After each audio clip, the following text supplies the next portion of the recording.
깊은 산과 얕은 들이 맞닿아 사계절 안개가 먼저 내려앉는 고을 청년마을에는 홀로 딸을 키우는 한선비가 살고 있었습니다. 사람들은 그를 윤선비라 불렀습니다. 본디 그는 넉넉한 집안의 자제였으나 젊은 시절 아버지가 벼슬길 다툼에 휘말려 집안이 기울었고 설상가상 병약하던 아내마저 딸을 낳은 뒤 세상을 떠났습니다. 한때는 종들이 마당을 쓸던 집 자제였으나 어느 날부터 그는 낡은 초가에서 삿갓 하나로 비를 막는 신세가 되었지요.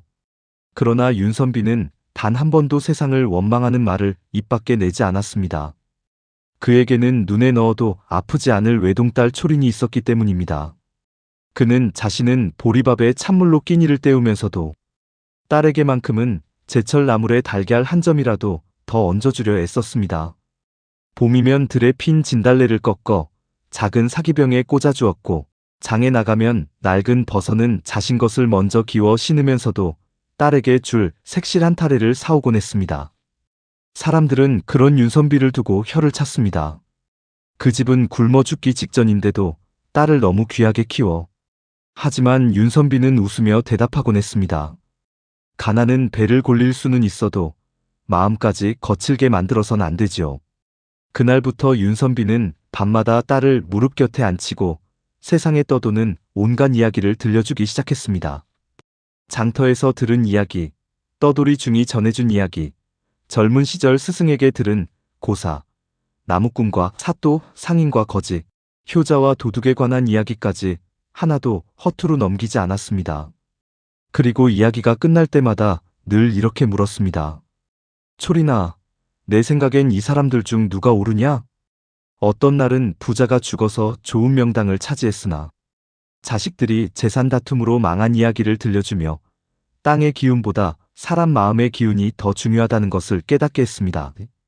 또 어떤 날은 추운 겨울 연탄 한 장을 이웃과 나눈 과부의 이야기로 가진 것이 적을수록 나누는 마음이 더 귀하다는 것을 일러주었습니다. 세월은 빠르게 흘렀습니다. 어느새 초리는 19 꽃다운 처녀로 자라 있었습니다. 얼굴은 맑은 물에 비친 달처럼 단정했고 눈빛은 아버지를 닮아 잔잔하면서도 깊었습니다. 그 소문이 이웃 고을까지 퍼지자 혼담이 잇따라 들어오기 시작했습니다. 비단 장수의 외아들, 군관 집안의 셋째 아들, 글 좀 읽는 서생까지 제법 번듯한 집안의 청년들이 찾아왔습니다. 그러나 초리는 하나같이 고개를 저었습니다. 아버지, 저는 재산 많은 사람과는 혼인하지 않겠습니다. 윤선비가 놀라 물었습니다. 그럼 어떤 사람을 원하느냐? 초리는 한참 생각하다 대답했습니다. 남의 사정을 쉽게 웃어넘기지 않는 사람, 그리고 이야기를 들려줄 줄 아는 사람과 혼인하고 싶습니다. 윤선비는 처음엔 웃었습니다. 이야기라니, 그게 혼인 조건이 되느냐? 그러나 초리는 진지했습니다. 예. 이야기를 많이 아는 사람은 세상 일을 한쪽 눈으로만 보지 않습니다. 다른 사람 마음을 헤아릴 줄 압니다. 저는 아버지처럼 따뜻한 사람과 살고 싶습니다. 그 말을 들은 윤선비는 더는 웃을 수 없었습니다. 딸의 말이 그럴듯했기 때문입니다. 그러나 속으론 걱정도 컸습니다. 세상에 입 좋은 사람은 많아도 진심으로 남의 마음을 헤아리는 이는 드물었으니까요. 그러던 어느 가을, 윤선비는 이웃 고을에서 품팔이로 글을 대신 써주고 돌아오는 길에 작은 주막에 들렀습니다. 날이 저물어 방 안은 이미 사람들로 가득했고 술 기운 오른 사내들의 웃음소리가 천장을 들썩이게 했습니다. 그런데 그중 한쪽 구석에서 유독 사람들을 조용하게 만드는 목소리가 있었습니다. 거칠지만 이상하게 귀에 남는 목소리였지요. 그러니까 그 선비는 은새잎을 주었어도 자기 것이 아니라는 걸 알았단 말이오. 배고파 죽겠어도 남의 눈물 위에 밥상을 차릴 수는 없었지. 윤선비는 그 말에 귀가 번쩍 뜨였습니다. 고개를 돌려보니 거기에는 얼굴이 검게 그을린 한 사내가 앉아 있었습니다. 키는 크지만 어깨는 굽었고 손은 장작 패고 집 나르느라 굳은 살이 가득했습니다. 마을 처녀들이 좋아할 외모는 결코 아니었습니다. 코는 넓적하고 피부는 거칠었으며 웃으면 가지런치 못한 이가 드러났습니다. 그런데도 사람들은 그의 이야기에 홀린 듯 귀를 기울이고 있었습니다. 사내는 장터에서 본 일이며 떠돌이 약장수에게 들은 고사까지 섞어가며 가난해도 양심을 놓지 않은 사람들의 이야기를 술술 풀어냈습니다. 듣는 이들이 숨을 죽일 때는 한껏 낮추고 웃어야 할 대목에서는 타이밍 맞춰 폭소를 터뜨리겠습니다. 이야기가 끝나자 주막 안에서는 박수가 터져 나왔습니다. 윤선비는 사내를 유심히 바라보다가 주모에게 물었습니다. 저 총각이 누구요? 저희요? 이름은 강무진이라는데 여기저기 나무치게 치고 다니며 품을 팔아요. 워낙 말재주가 좋아 주막에만 오면 사람들이 붙들고 이야기해달라 난리죠. 글은 못 배웠지만 세상 구경은 많이 한 친구예요. 윤선비의 심장이 이상하게 뛰었습니다. 그는 무진이 나서는 길을 따라가 정중히 말을 걸었습니다. 총각, 방금 이야기 하나만 더 들려줄 수 있겠소? 무진은 머리를 극적이며 웃었습니다.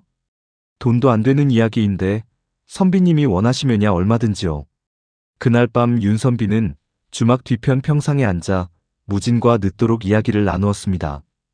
부모 잃고 어려서부터 나무꾼과 품팔이로 떠돌며 살았다는 사연. 글은 몰라도 사람들 속에서 부딪히며 배운 삶의 이야기, 자기보다 더 가난한 이들을 보면 발길이 떨어지지 않는다는 고백까지. 윤선비는 마침내 확신했습니다. 옳다. 바로 이 사람이구나. 겉은 거칠어도 속은 물처럼 맑다. 며칠 뒤 윤선비는 무진을 집으로 데려와 초린에게 조용히 말했습니다. 내가 길에서 사람 하나를 만났는데 듣는 귀와 헤아리는 마음이 남다르더구나. 겉모습은 번듯하지 않다만 네가 바라던 종류의 사람인 듯하다. 그날 저녁 초리는 사랑채 뒤편에서 아버지와 무진이 나누는 말을 엿듣게 되었습니다. 무진은 자신이 들은 예시이야기 하나를 풀고 있었는데 내용은 이러했습니다. 눈먼 어머니를 모시던 집신 장수가 어느 날 큰돈을 벌 기회를 얻었으나 그 돈이 누군가의 장례비라는 걸 알고 끝내 손대지 않았다는 이야기였습니다. 이야기가 끝나자 초리는 문득 아버지가 어릴 적 들려주던 질문을 떠올렸습니다. 이 사람은 왜 그런 선택을 했을까? 무진은 대답하듯 말했습니다. 사람이 궁해도 넘지 말아야 할 선이 있지 않습니까? 그 선을 넘으면 당장 배는 부를지 몰라도 나중엔 자기 얼굴을 못 보게 되더군요. 초리는 문 밖에서 가만히 서 있다가 처음으로 미소를 지었습니다. 그리고 아버지에게 말했습니다. 저 사람이라면 좋겠습니다. 그러나 정작 붉은 족두리를 쓴 초린의 얼굴엔 부끄러움도 후회도 없었습니다. 그녀는 사람들의 시선보다 신랑의 눈빛을 먼저 보고 있었습니다. 첫날 밤, 무진은 미안한 얼굴로 말했습니다. 오늘 많이 속상하셨지요. 다들 저 같은 놈과 혼인한다 하여. 초리는 고개를 저었습니다. 저는 속상하지 않았습니다. 다만 서방님은 왜 화를 내지 않으셨는지 궁금했어요. 무진은 잠시 생각하다가 어릴 적 들은 한 노인의 이야기를 꺼냈습니다. 제가 들은 이야기 중에 이런 게 있습니다. 늘 욕을 먹는 늙은 장돌뱅이가 있었는데 그는 남이 던진 말을 짐짝처럼 등에 지지 않았답니다. 내게 욕을 주어도 네가 받지 않으면 그 욕은 다시 준 사람 손에 남는다고 했지요. 저는 그 말이 참 맞다 생각했습니다. 초리는 남편을 오래 바라보았습니다. 이 사람은 글은 몰라도 삶을 꿰뚫는 문장을 이미 자기 안에 가지고 있구나. 그 밤 이후 그녀는 남편을 더 깊이 존경하게 되었습니다. 혼인한 지 얼마 지나지 않아 초리는 결심했습니다. 남편이 가진 이야기의 힘에 글까지 더해진다면 더 큰 사람이 될 것이라 생각한 것입니다. 그래서 낮에는 밭일과 집안일을 하고 밤이면 등잔불 아래 남편에게 글을 가르쳤습니다. 하지만 무진은 처음에 글자를 무척 어려워했습니다. 기역과 니은도 자꾸 뒤바뀌었고 천자문 첫 장을 외우다 졸기 일쑤였습니다. 그럴 때마다 초리는 책을 덮고 이야기를 들려주었습니다. 옛날에 아주 가난한 선비가 있었대요. 어느 겨울날 도둑이 그 집에 들었는데 훔쳐갈 것이 너무 없어 방 한가운데 서서 울고 있었답니다. 그 선비가 일어나 이불을 덮어주며 말했대요.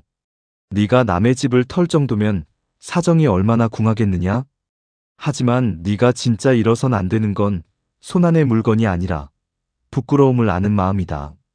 그날 도둑은 빈손으로 돌아갔지만 그 말을 평생 잊지 못해 나중엔 남 돕는 사람이 되었다지요. 무진이 물었습니다. 부끄러움을 아는 마음이 그리 중요합니까? 초리는 고개를 끄덕였습니다. 예.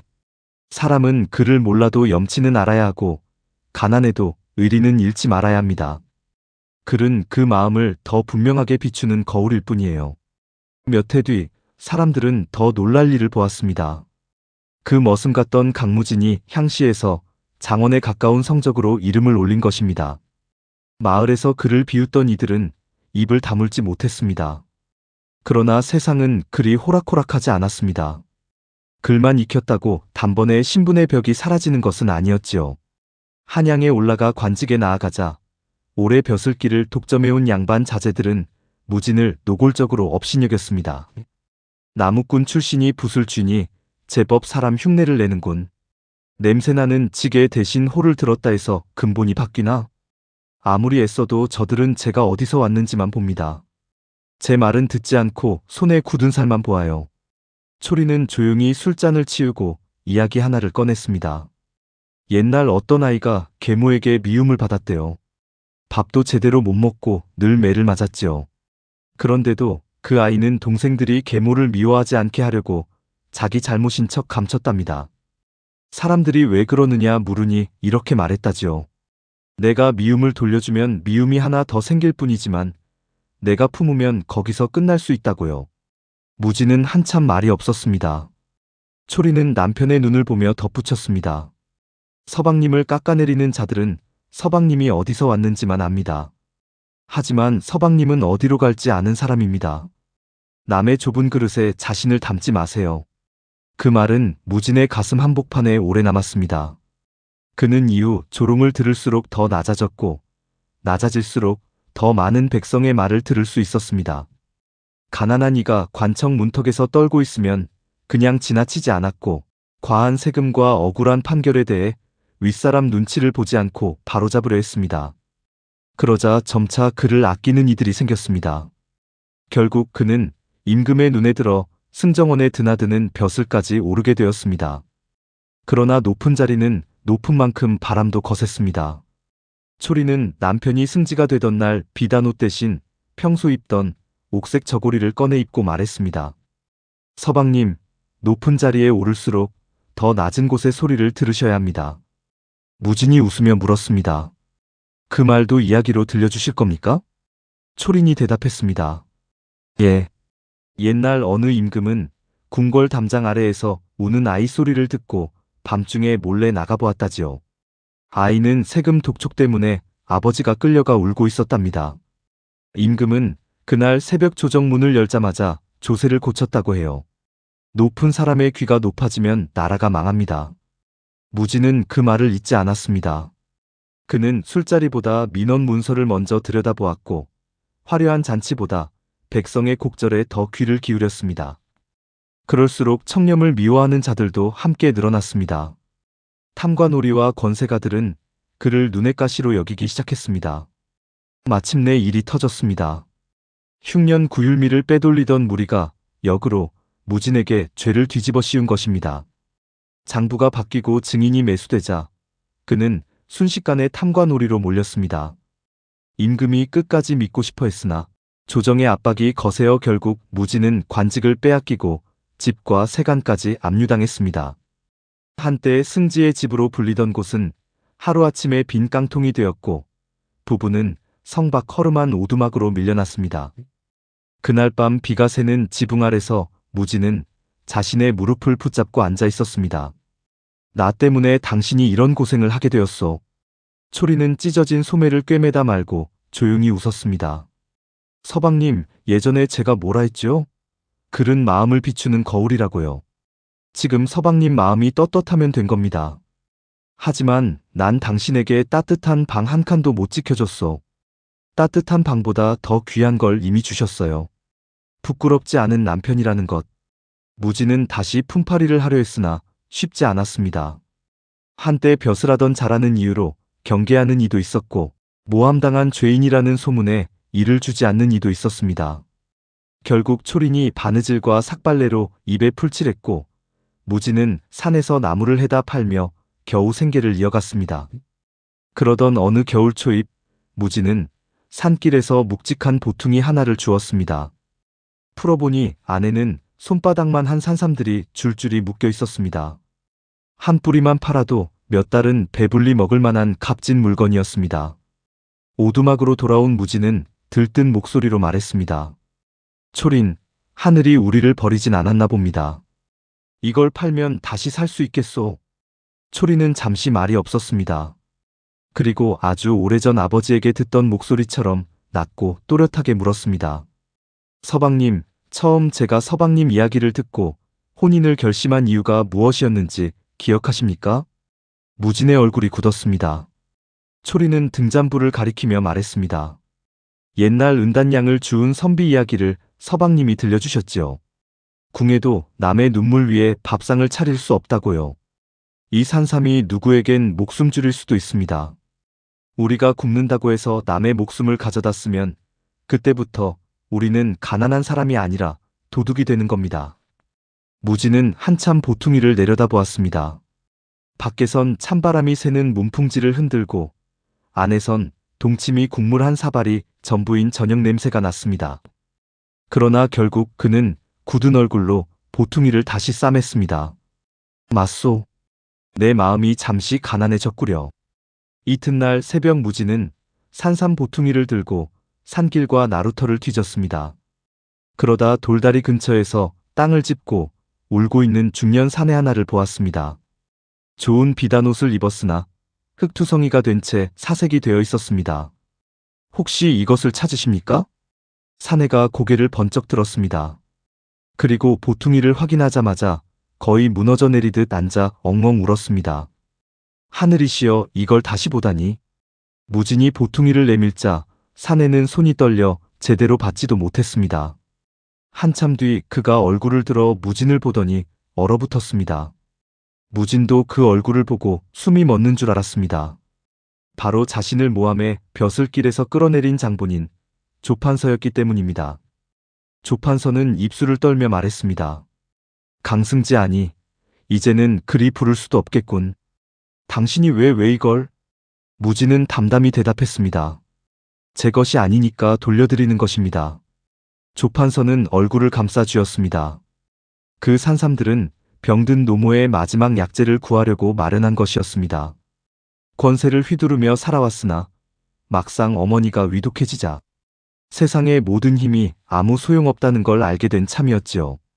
그런데 그 생명줄 같은 약재를 자기가 짓밟아 망하게 만든 사람에게 되찾다니 그의 얼굴은 부끄러움과 충격으로 일그러졌습니다. 내가 당신을 모함했소. 알면서도 백성의 곡식을 내 배를 채우는 데 썼고 죄를 당신에게 뒤집어 씌웠소. 그런데도 당신은... 무진은 고개를 저었습니다. 제가 돌려드린 것은 산삼이지 지난 일을 잊겠다는 뜻은 아닙니다. 다만 제가 제 마음을 더럽히고 싶지 않았을 뿐입니다. 그 말은 칼보다 더 깊이 조판서의 가슴을 베었습니다. 그는 그 자리에서 무진 앞에 무릎을 꿇었습니다. 부끄럽소. 참으로 부끄럽소. 내가 평생 글을 읽고 벼슬을 했으나 오늘에서야 군자가 무엇인지 알았소. 며칠 뒤 조판서는 병든 몸을 이끌고 임금 앞에 나아가 모든 죄를 자백했습니다. 구휼미를 빼돌린 일, 장부를 조작한 일, 무진을 모함한 일까지 낱낱이 실토하며 스스로 벌을 청했습니다. 조정은 발칵 뒤집혔고 임금은 크게 노했으나 동시에 깊이 놀랐습니다. 가장 놀라운 것은 모든 것을 빼앗긴 무진이 원수의 목숨줄을 돌려주었다는 사실이었기 때문입니다. 임금은 곧바로 무진을 불러들였습니다. 초라한 옷차림 그대로 어전에 선 무진은 예전보다 더 말랐으나 눈빛만은 흐리지 않았습니다. 경은 어찌 그 귀한 산삼을 돌려주었는가? 무진은 잠시 망설이다 대답했습니다. 전하, 사람은 남이 보지 않는 곳에서 제일 쉽게 흔들립니다.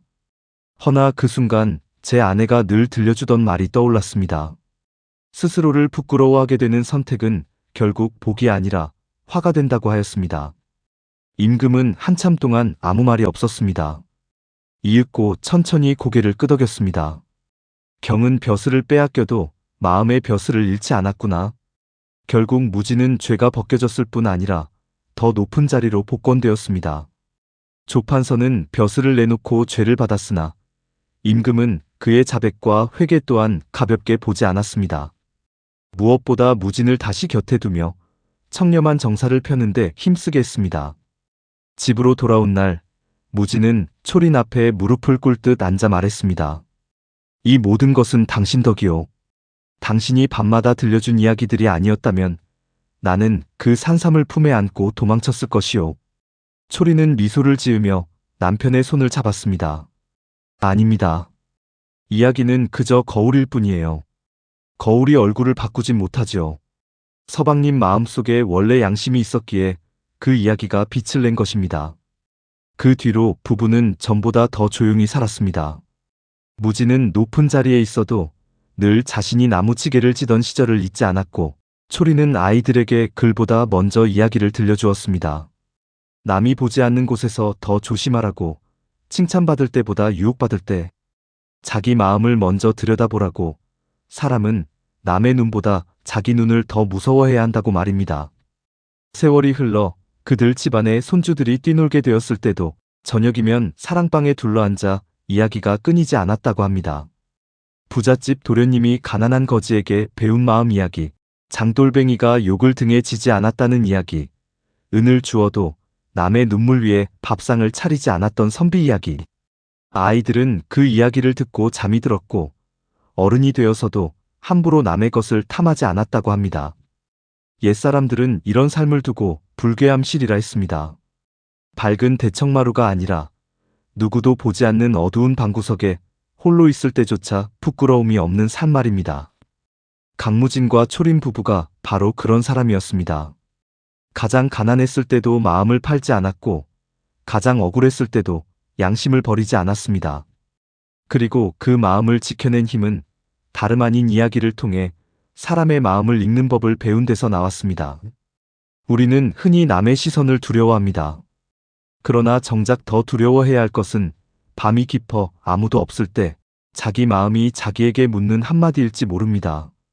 너는 지금 네 얼굴을 똑바로 볼 수 있느냐? 초리는 어릴 적 아버지에게서 그 질문을 배웠고 무진은 아내와의 삶 속에서 그 질문을 자기 것으로 만들었습니다. 그래서 두 사람은 흙먼지 묻은 오두막에 있을 때도 무너지지 않았고 높은 벼슬아치가 되었을 때도 흔들리지 않았습니다. 겉모습 때문에 비웃음 받던 나무꾼, 책 한 권 없이도 딸에게 세상을 가르친 선비, 그리고 이야기 하나로 양심의 길을 놓치지 않았던 한 부부. 사람들은 훗날 이렇게 말했다고 합니다. 저 집은 재물로 흥한 것이 아니라 마음의 부끄러움을 아는 법으로 흥한 집안이다. 그러니 기억하십시오. 사람을 바꾸는 것은 종종 큰 권세나 번듯한 학문이 아닙니다. 어릴 적 들은 이야기 한 줄, 위태로운 순간 떠오르는 양심의 목소리 하나가 인생 전체를 복된 길로 돌려세우기도 합니다. 그리고 세상이 아무리 요란해도 끝내 사람을 지키는 것은 하나입니다. 남이 보지 않는 곳에서도 스스로에게 부끄럽지 않으려는 마음. 바로 그것이 강무진과 초린이 평생 지켜낸 가장 값진 유산이었습니다. 영상이 마음에 드셨다면 구독과 좋아요 눌러주세요. 댓글로 오늘 이야기에서 가장 기억에 남는 장면을 알려주시면 정말 큰 힘이 됩니다. 다음 이야기도 기다려주세요. 감사합니다.